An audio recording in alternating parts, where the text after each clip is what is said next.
ஆர்வலர்கள் என்ன கேக்குறோம் அப்படின்னா, நீங்க சாதிய அமைப்புகள் இப்படி எல்லாம் இருக்குது, ஆனா சட்டம் சமூகம் எங்கெல்லாம் சீர்கெடுதோ அங்கெல்லாம் சட்டம் வேலை செய்யணும். அப்போ உதாரணத்துக்கு உங்களுக்கு புரியுற மாதிரி சொல்லணும்னா, பெண் சிசு கொலை தடுப்பு சட்டம், பெண் சிசு கொலை பெண் கருக்கொலை தடுப்பு சட்டம் வந்தது. பெண் சிசு கொலை தடுப்பு சட்டம் வந்ததுக்கு பிறகு பெண் சிசு கொலை சம்பந்தமான கருக்கொலை சம்பந்தமான அவேர்னஸ் அதிகரிச்சு ஓப்பனா இருந்தது.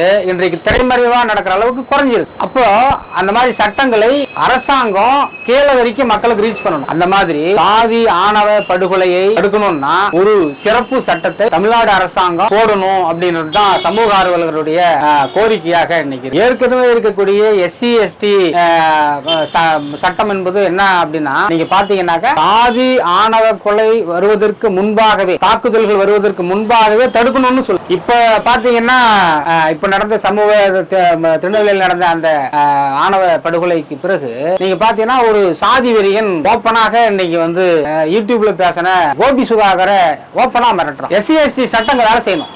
அப்போ ஒரு தூண்டுதலை ஒரு சாதிக்கு எதிராக பேசுவது அல்லது மிரட்டுவது போன்ற விஷயங்களை அவன் பண்ணும்போது, அந்த அட்ராசிட்டி பண்ணும்போது இந்த சட்டம் வேலை இந்த சட்டத்து அடிப்படையில் காவல்துறையும் அரசாங்கமும் அவன் மீது நடவடிக்கை எடுக்கணும். ஆனா இப்ப வரைக்கும் அது சம்பந்தமான ஒரு கேள்வி. ஆகவே சமூகத்தில் ஒழுங்கற்ற தன்மை இருக்கிற போது சட்டம் தான் அதை சரி. அந்த அடிப்படையில தான் இந்த ஆணவ படுகொலைக்கு ஒரு தனி சட்டத்தை உருவாக்குங்க அப்படின்னு நம்ம கேட்க.